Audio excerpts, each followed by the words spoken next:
Kalau menguatkan golongannya, ya, mengatakan pokoknya bukan golongan kita kafir. Menggunakan apapun yang istilahnya itu dari luar golongan kita, itu nggak boleh. Tapi saat memerlukan, boleh. Sesuai kebutuhan. Kalau nikah, itu nggak sah. Tapi kalau menentukan awal Ramadan, sah. Ini kan berarti umpama dipikir itu sulit dipahami itu bagaimana itu terjadi.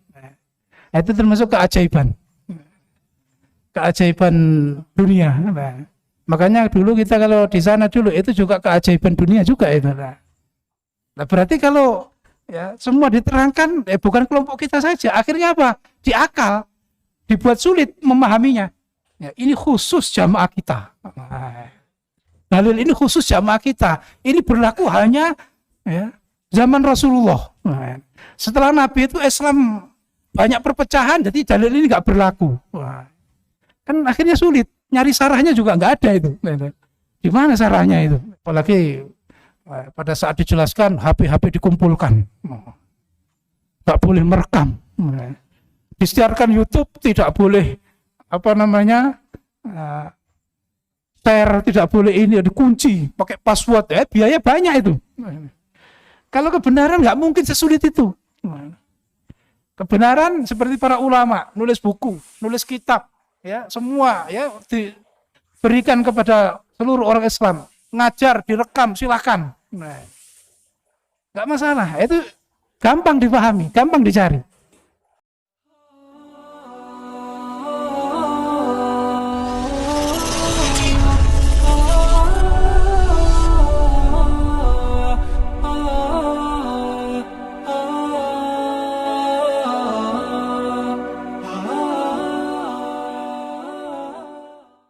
Kemudian yang kedua, termasuk tadi anfusium tadi juga masuknya ke ayat kauniyah, karena diri kita ya, dengan adanya diri kita ini bentuk dari wujudnya Allah, ya, tanda-tanda kebesarannya Allah. Wa fi anfusikum afala tubsirun.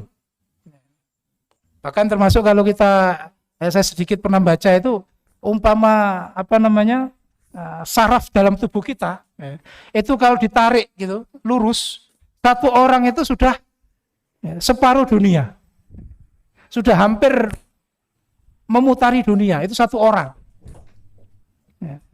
Itu kan keajaiban ciptaan Allah. Ini adalah ayat kauniyah yang menunjukkan bahwa kita akan semakin kuat. Kemudian yang kedua adalah ayat kauliyah, ayat berupa firman-Nya. Ya, dan ini adalah Quran dan hadis.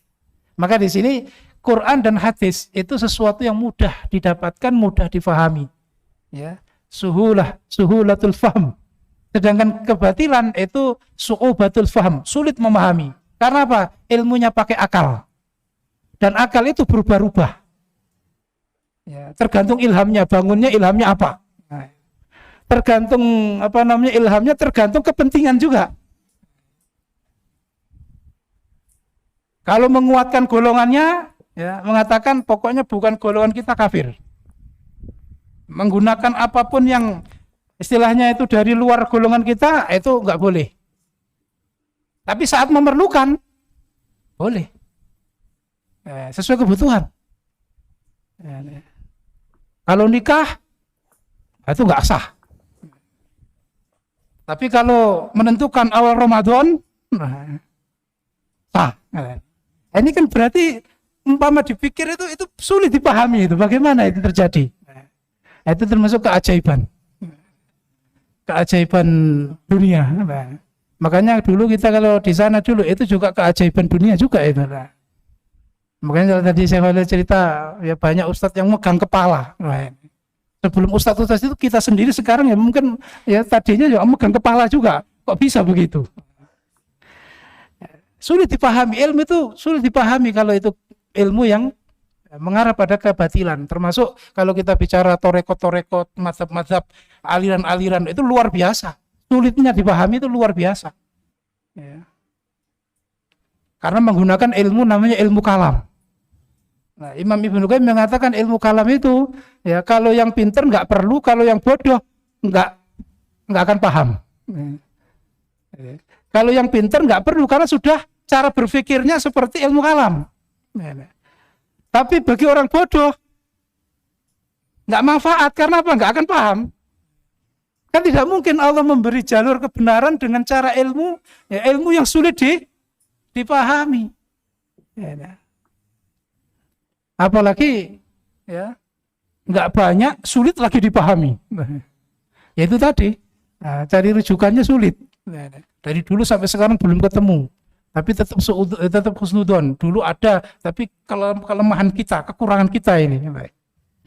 Ya tetap dipahami, tetap diamalkan katanya. Nah ini bentuk dari bahwa ilmu itu kalau benar itu nyata jelas. Kita cari ya mudah, dipahami ya gampang.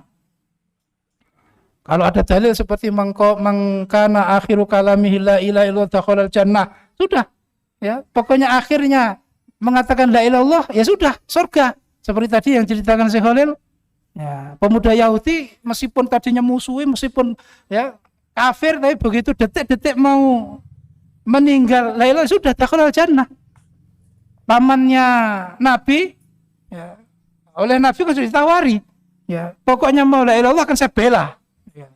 Enggak kok, Nabi memerintah ya, biat dulu dengan saya, enggak. Paman, biat dulu dengan saya, nanti saya bela, enggak. Nah, ini tiket surga ini, enggak begitu. Qul la ilaha illallah. Jadi kalau kebenaran dipahami itu mudah, tapi kalau kesesatan memahaminya sulit, ya, bingung nantinya. Nah, ini kalau diterangkan, ya, bisa bubar ini. Pokoknya la ilaha illallah, harapan surganya jelas. Nah, berarti kalau ya semua diterangkan, bukan kelompok kita saja, akhirnya apa? Di akal, dibuat sulit memahaminya. Ya, ini khusus jamaah kita. Dalil ini khusus jamaah kita. Ini berlaku hanya ya, zaman Rasulullah. Setelah Nabi itu Islam banyak perpecahan, jadi dalil ini nggak berlaku. Kan akhirnya sulit. Nyari sarahnya juga nggak ada itu.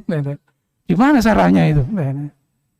Makanya ketika Allah beri hidayah, kita bisa berpikir ke situ. Itu sebenarnya meskipun nggak diajak-ajak, nggak dinasihati, kita sudah curiga ya. Sudah curiga. Syafaati li ahlil kabair min ummati yaumal qiyamah. Syafaat itu untuk umatku di hari kiamat yang melaksanakan dosa besar. Ini bingung juga nanti. Berarti semua umat. Wah, ini harus musyawarahkan ini. Harus tasqiyah dulu ini. Harus tasqiyah dulu. Kalau tidak, wah bubar ini nanti. Akhirnya ini khusus jamaah kita. Ini yang sudah berjamaah. Ya semua kelompok ya rata-rata menyatakan begitu. Kalau ya istilahnya mengatakan bahwa dirinya paling benar. Kullu hizbin bima ladaihim farihun.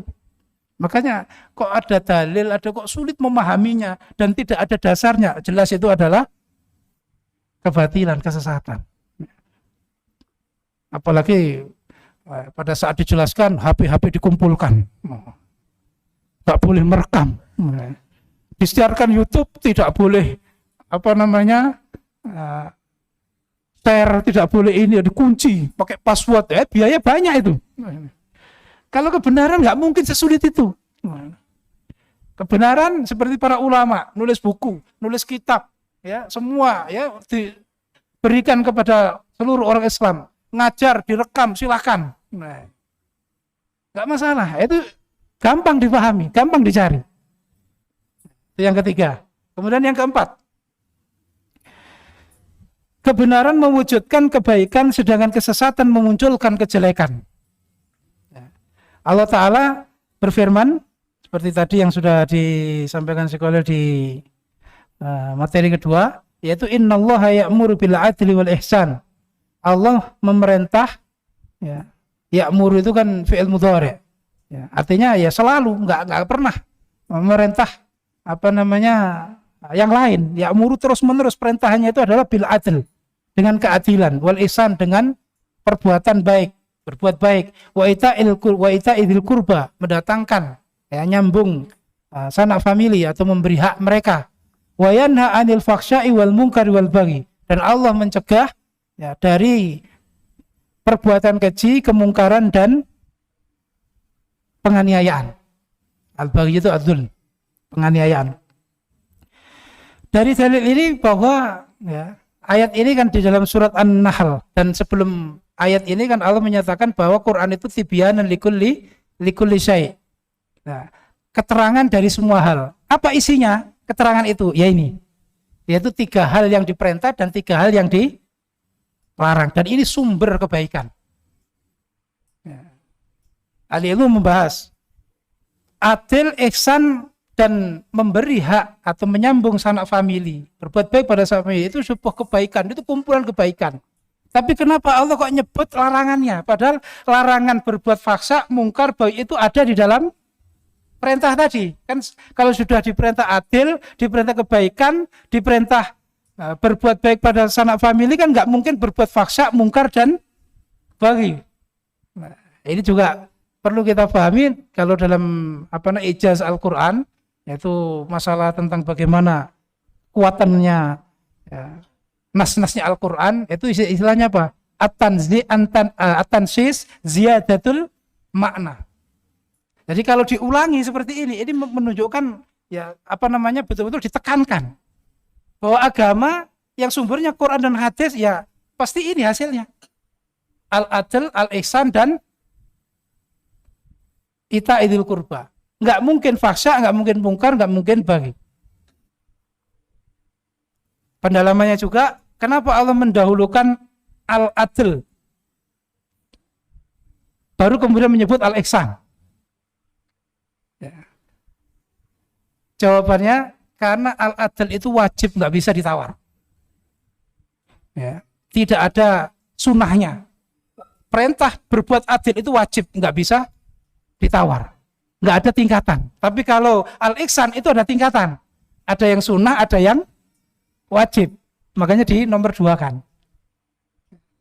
Dan ini adalah agama, bahwa Quran, hadis itu memerintah kita untuk berbuat adil. Termasuk dalam tadi itu, menghakimi orang lain, menghukumi orang lain. Rasulullah sendiri mencontohkan. Dan ini juga sudah diisyaratkan dalam firman Allah, walau kunta faddan ghalidhal qalbi langfaddu min haulik, mereka akan bubar kalau kamu itu kejam, kalau omongmu kasar.